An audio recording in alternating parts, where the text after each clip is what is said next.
Yes, I provide non-clinical subject matter expertise at CDC. I'm not a doctor, and they do not allow me to play one. So thanks very much to ILSI North America for organizing this very important session. I think the outbreaks of cyclosporiasis last year have taught us all an important lesson that we can't sleep on parasites when it comes to food safety in the United States. Also, thank you for counting me worthy of sharing the podium with Doctors Ortega and Orlandi. They're very big names in parasitology, and I can't believe I'm actually the one to anchor the session. So hopefully your hopes aren't too high that my talks will be better than theirs. And I do have to give a disclaimer. For some of you that were at the Cyclospora session this morning, I'm going to be repeating some of that material. And also, I am not a subject matter expert in cryptosporidiosis or toxoplasmosis, so I'll do my best to answer your questions related to those. But if I can't, I will put you in contact with my colleagues at CDC who can give you answers.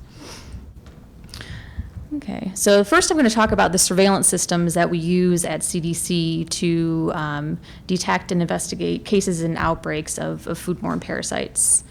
And using various examples from cyclosporiasis, trichinosis, cryptosporidiosis, and toxoplasmosis, I will address data, trends, successes with surveillance, and also future research needs and priorities.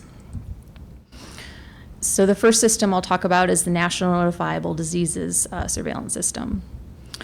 In 1950, Dr. Alexander Langmuir, who was then director of CDC's Bureau of Epidemiology, charged state epidemiologists with deciding on which diseases should be made nationally notifiable. In 1951, the list was generated by a conference of state and territorial epidemiologists, now known as the Council of State and Territorial Epidemiologists, or CSTE. And to this day, every year, the CSTE meets and they modify existing case definitions and add or subtract depending on the needs, depending on which diseases are considered of most public health importance. So in 1961, CDC began publishing notifiable disease data in the Morbidity and Mortality Weekly Report.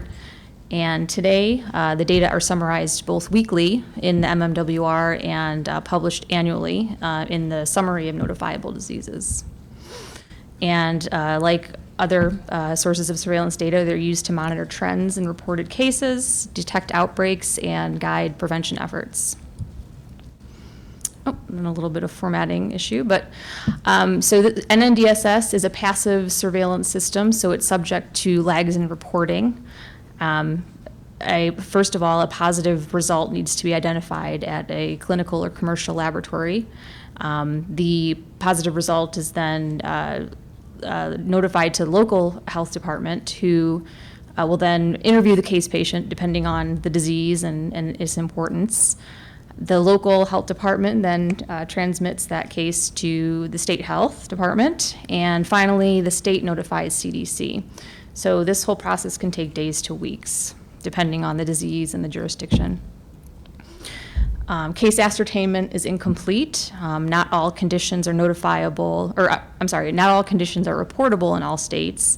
And as Dr. Orlandi started to say, notification, which is states notifying CDC, that is voluntary. But reportability is what happens at the state level, and those are reportable by law, so those are mandatory. But for the national surveillance purposes, notification is voluntary. So we think case ascertainment is incomplete. NNDSS is the primary source of surveillance data for crypto, cyclo, and trichinosis. Another important surveillance system is the Foodborne Diseases Active Surveillance Network, or FoodNet, which was established in 1995 as a collaborative effort between CDC, FDA, USDA, and 10 state health departments. And Cyclospora and Cryptosporidium are among 10 foodborne pathogens that are under surveillance in FoodNet. The data are used to monitor trends in disease incidence over time and as a basis for estimating the burden of foodborne illnesses in the U.S. population. Because the sites notify CDC of FoodNet data on a monthly basis, this data source is not good. It's not a useful tool for outbreak investigation or outbreak detection. Another surveillance system is the National Outbreak Reporting System, or NORS, and NORS is a web-based platform for states to report to CDC outbreaks of waterborne diseases and also enteric diseases transmitted by food, contact with environmental sources, contact with infected persons or animals, or enteric disease outbreaks of unknown modes of transmission. So NORS was launched in 2009, but CDC has conducted foodborne and waterborne disease outbreak surveillance since the 1970s. And NORS data are published in summaries regularly, and also for the foodborne NORS outbreaks, there is a publicly available searchable online database at the URL below, and you can search for outbreaks based on year or pathogen. And I think this is last. Finally, so the National Health and Nutrition Examination Survey, or NHANES, is a cross-sectional survey conducted by the National Center for Health Statistics at CDC. So NHANES is different in that it combines interviews with physical examinations. It's based on a stratified multi-stage cluster design from which a sample representative of the civilian, non-institutionalized U.S. population is drawn. So because Toxoplasma gondii is not nationally notifiable, NHANES is an important source of data for T. gondii seroprevalence, which are used to estimate the U.S. prevalence of infection. So I'm going to start off by talking a little bit about cyclosporiasis. As Dr. Ortega was telling us, cyclo is an acute gastrointestinal illness of variable severity and duration caused by Cyclospora cayetanensis. The symptoms are, the most classic symptom is a profuse watery diarrhea that can wax and wane for weeks to months if not treated. Other common symptoms include anorexia and nausea, weight loss, cramps and bloating, and unlike some other more common enteric diseases, vomiting and low-grade fever are less common. Cyclosporiasis is most common rather, in tropical and subtropical areas, but as we know, both cases and outbreaks have been reported in the United States, Canada, Europe, Australia, so it's definitely in developed countries as well. Cyclospora is transmitted through the fecal-oral route, but oocysts are not infective upon excretion. They are thought to require days to weeks in the environment outside of the host to become infective. So direct person-to-person spread is highly unlikely. And this has implications for investigation of foodborne outbreaks because we can usually rule out contamination at the point of service. Cyclospora is highly resistant to chlorine, and washing fresh produce may not remove all oocysts. Cyclospora has been described as the quintessential emerging pathogen. The first reported cases occurred in 1977 and in 1978 in Papua New Guinea. The first U.S. cases occurred in the mid-1980s in returning travelers from Mexico and Haiti. And then about a decade later, there were a series of large multi-state, multi-country outbreaks affecting over 1,000 cases each, or over 1,000 cases each year among persons in the U.S. and Canada. So to give a little bit of information about epidemiology of cyclo in the United States, cases and outbreaks are reported year-round, but both cases and outbreaks increase during the spring and summer months. Cases occur in both travelers to endemic countries and also in persons with no history of international travel during the incubation period. Unlike in endemic countries, in which children are most commonly affected, in the United States, reported cases occur primarily in older adults. And outbreaks have been linked to various types of imported fresh produce, raspberries, mesclun lettuce, basil, snow peas, and most recently cilantro. And cyclosporiasis is not thought to be endemic in the United States, but that's a big research question that remains to be determined. So first, to talk about the outbreak-associated cases. During the surveillance period of 1997 to 2013, greater than 3,500 outbreak-associated cases were reported from 30 states and the jurisdictions of New York City and the District of Columbia. And on this graph, you'll see three kind of distinct peaks. 1997, in addition to the mega raspberry-associated outbreak that affected persons in the U.S. and Canada, there were also other outbreaks going on in the U.S. that were linked to fresh mesclun lettuce from Peru and fresh basil from multiple sources. In 2005, there was a large outbreak in Florida that affected almost 600 people, mostly Florida residents, but also residents of other states and Canada. And in 2013, last year, we had at least two outbreaks that were associated with two different produce items. One was a bagged salad mix, and that affected persons in Iowa and Nebraska. And in in Texas, there were outbreaks associated with fresh cilantro, and both of those produce items originated in Mexico.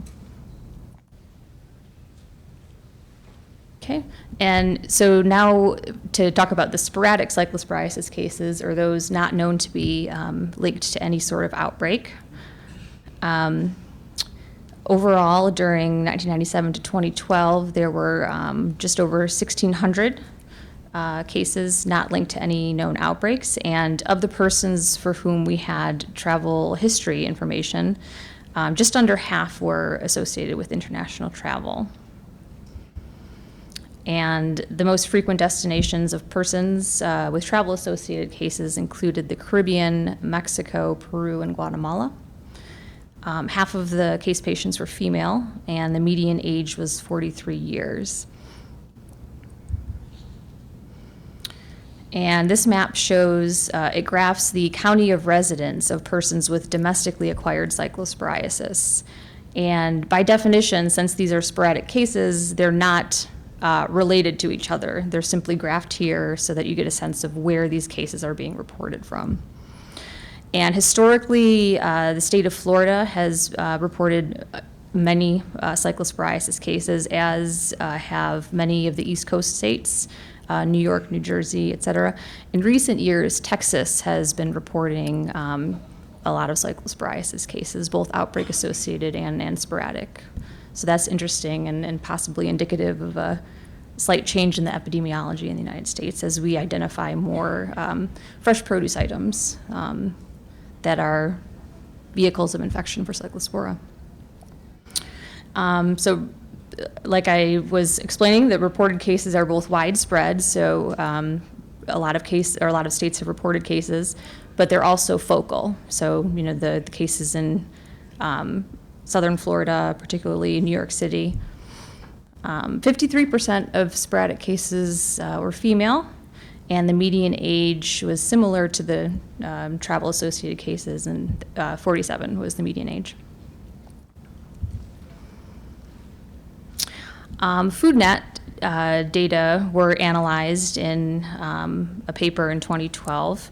So even though FoodNet sites are just kind of a subset of states that report cyclospora cases, they kind of mirror the national picture, and they illustrate some important concepts.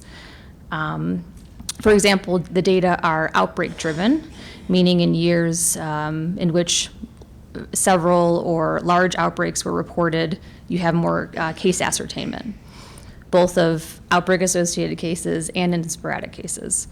So the years 1997 and 2005, the most FoodNet cases were reported during those years. And again, 1997 was the year of several fresh produce-associated outbreaks, the raspberries and the mesclun lettuce and the basil. And 2005, like I said, there was the Florida outbreak that I was describing, but then there was also another outbreak that was likely associated with basil that occurred in Connecticut. So then in addition to the data being outbreak-driven, they're also largely state-driven. Most of the FoodNet cases were reported in Connecticut and in Georgia. And even in years when outbreaks were not reported in those states still reported more cases than the other FoodNet states. And I know a lot of you are familiar with the foodborne illness burden of illness pyramid. It illustrates the steps needed in order for a case to be reported through surveillance. And as you can see, the cases in red are the ones that end up getting reported to CDC. They represent just the tip of the iceberg as far as the cases that are actually occurring. So in addition to this burden of illness pyramid that applies to most foodborne diseases, there are additional challenges related to cyclosporiasis surveillance. For example, physicians need to be aware of the disease. It's not a common cause of diarrheal illness in the United States, so physicians need to be aware that Cyclospora is a cause of protracted diarrhea, particularly in travelers to endemic countries. Physicians must also specifically request testing for Cyclospora, since oocysts are not typically detected via standard O&P. And oocysts are shed intermittently, even in very sick individuals. So even if someone does have a case of cyclosporiasis, it might not be lab confirmed because they're not shedding oocysts at the time where they're giving the stool sample. Finally, cyclosporiasis is not reportable in all states. It's currently reportable in 40 states and New York City. So we don't know what's going on in the states where it's not reportable. Another challenge with cyclosporiasis is lack of molecular subtyping tools with which to link cases to each other or to particular vehicles or sources. So for example, 68% of the 631 cases that met our outbreak case definition last year were not linked to either of the two implicated vehicles. So all of those cases kind of went unsolved. So the cases that were linked to the bag salad mix and the fresh cilantro were done so via epidemiologic and traceback methods. So recently, CDC developed a research protocol to aid in the development of advanced molecular diagnostics and has awarded several states funding to assist in the transfer of de-identified cyclospora positive stool to CDC for genomics research. Okay. Now I'll talk a little bit about trichinosis. Trichinosis is a parasitic zoonosis spread by consumption of meat from an infected animal. The life cycle shows that there's both a domestic cycle, which is dominated by the species Trichinella spiralis, and also a sylvatic cycle. So people become infected by consuming either domestic pork or meat from game animals. Signs and symptoms of trichinosis include fever, myalgia, periorbital edema, and fever. And GI symptoms may occur early in the course of illness. Infection ranges from asymptomatic to severe, but deaths are rare in U.S. cases. So historically, there's been a decrease in human cases since surveillance for trichinosis first began in 1947. And the decrease can be attributed to a parallel decrease in swine infections due to adoption of garbage cooking laws, which were actually implemented by states who were interested in protecting themselves from financial losses due to epidemics of hog cholera and vesicular exanthema that were going on at the time. So it was kind of a happy accident that these garbage cooking laws also had a big impact on trichinella in the pigs. Also, the advent of confinement rearing and industrialized pig farming has likely led to a decrease in cases because pigs don't have access to, for example, rats and other wild animals that could continue the spread of trichinella infection. And also, adoption of USDA pork cooking recommendations by consumers has probably led to decrease as well. I'll skip that. And I might skip that too. Well, I'll just say I'm running a little bit short on time, so I want to make sure I get to some important things. But I had some older data that I was going to present. This is actually not from 2008 to 2012, as it says. This is from an earlier surveillance summary in 2009 that was published. But my colleague at CDC will be publishing soon the 2008 to 2012 data. So keep a lookout for that in MMWR. So let's see. I'll go over some recent notable trichinellosis outbreaks. In 2008, there was an interesting one in Northern California. 30 of 38 persons were sickened following a community event at which black bear meat was served. It was served in a variety of dishes at a variety of levels of doneness. There was rare bear meat, raw bear meat, partially cooked. But interestingly, one person reportedly became ill not having consumed any bear meat. And that was interesting, and we thought that cross-contamination could have played a role in that illness, because apparently the table on which the bear was slaughtered was later used to serve some of the dishes. So that was kind of interesting. In 2011, 2 cases occurred in a family who ate wild boar that was hunted from a game park in a neighboring state. That manuscript is in press in Clinical Infectious Diseases, so that's a really interesting one. And not to give too much away, but also some cross-contamination might have played a role in those 2 persons becoming ill as well. And another recently published article in MMWR highlighted a 2013 outbreak also associated with a wild game park. So 9 out of 9 persons who consumed deer and wild boar sausage became ill. Trichinella spiralis larvae were identified in the sausage at CDC, but not in the deer meat. So presumably it was the boar meat that was infected with trichinella. So successes and challenges related to trichinellosis. Surveillance has documented a public health success story in the decline of reported human trichinellosis cases, but surveillance should definitely continue to ensure that this incidence remains low. Factors that could lead to increasing case reports include increased demand for outdoor reared pork due to animal welfare concerns and perceived gastronomic benefits. Also, like the 2 outbreaks that I just described, the popularity of these so-called wild game parks make it easier for hunters to obtain game meat, and they might assume that the meat is clean because they didn't per se hunt it in the wild. And that was actually one of the patient interviews from the 2013 outbreak revealed that the person who purchased the game meat from this farm was under the impression that this meat was clean. So that's interesting.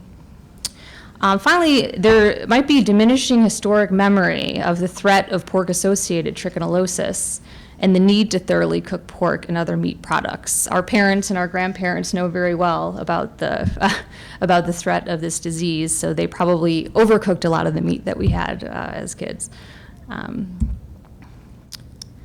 And how much time do I have?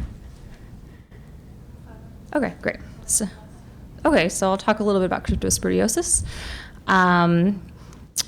I'll maybe go through this because Dr. Ortega pretty well described the pathogenesis and the life cycle. So the two most common species that infect humans are C. hominis, which is the anthroponotic species, and C. parvum, the zoonotic species. It's spread mainly through the ingestion of water contaminated with feces from infected animals or humans, but can also be foodborne. Cryptosporidiosis causes outbreaks associated with recreational water venues, drinking water, person-to-person spread, and contact with animals. And it's a leading cause of waterborne disease outbreaks of gastrointestinal illness in the U.S. And just to get a sense of the number of cases that are reported by national surveillance, a median of about 9,000 were reported per year during a recent 5-year period. I'll skip through that. So here are the national surveillance data. We have the rate per 100,000 persons by year. And you'll see that in the past maybe 10 or so years, the rate has essentially tripled. And in talking with my colleagues in the waterborne disease prevention branch, they think that increased occurrence and investigation of recreational water-associated outbreaks has attributed or has caused this increase in reported cases. And most of those cases are reported from the northern states. And again, it's not quite clear how much of that is surveillance reporting artifact versus cases are actually occurring at higher levels in those northern states. Several foodborne outbreaks of cryptosporidiosis have been reported, most notably related to apple cider, or unpasteurized apple cider. That's the important part.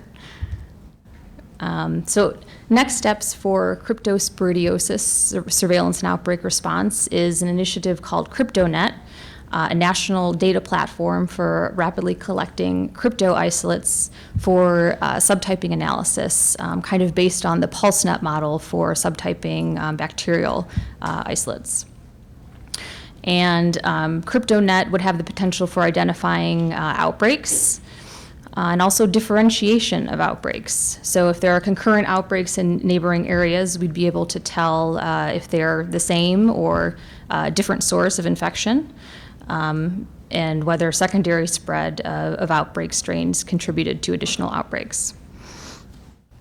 CryptoNet could also be, we could also track infection and contamination sources. So the idea is to not only subtype human specimens, but to incorporate testing of environmental and animal samples. And we'd be able to differentiate between the anthroponotic versus zoonotic subtypes. And once we have a lot of samples collected over time, we would be able to track the temporal and geographic spread of the pathogen. So a lot of the initial work has been done to set up CryptoNet, and for example, the reference genomes have been sequenced and SOPs have been put in place. So CDC is now working with state partners to plan the technology transfer and implementation. And an example of the utility of such a molecular subtyping network for crypto comes in the context of an outbreak in North Carolina in 2009, at which there were 46 cases in a summer camp. The two significant risk factors identified in epi-analysis were eating ham from a sandwich bar that included camp-grown raw produce and sharing a cabin with an ill person. So interestingly, in epi-analysis, contact with livestock was not significantly associated with illness. However, in molecular analysis, the same C. parvum genotype was found both in humans and also livestock specimens, indicating that there was zoonotic transmission. So therefore, traditional epi methods were limited. They implicated foodborne and person-to-person spread, but only with molecular methods was the zoonotic transmission elucidated. And I highly recommend this publication by my colleague, Sarah Collier. It's a wonderful outbreak write-up. Fascinating. And in addition to CryptoNet, another initiative for improving cryptosporidiosis surveillance is the collection of food, water, and environmental exposure data via NNDSS. There is a NNDSS modernization initiative currently going on, which includes adopting HL7 messaging standards and standardized vocabulary for the electronic transmission of disease data to CDC. I know my colleagues in the waterborne disease prevention branch are interested in identifying additional risk factors for sporadic cases of crypto. Of particular interest is whether fecally contaminated fresh produce is a risk factor for sporadic crypto infection. And to cite one of the same studies that Dr. Orlandi did, 5.9% of 544 fresh vegetable and leafy green samples that were purchased at retail in Ontario were PCR positive for Cryptosporidium species, although the viability was not assessed in that study. And like Dr. Orlandi mentioned, most of those produce samples came from the United States. No? Okay, I'm sorry. I was hoping to talk a little bit about toxoplasmosis, but I am going over my time, so. All right. Thank you.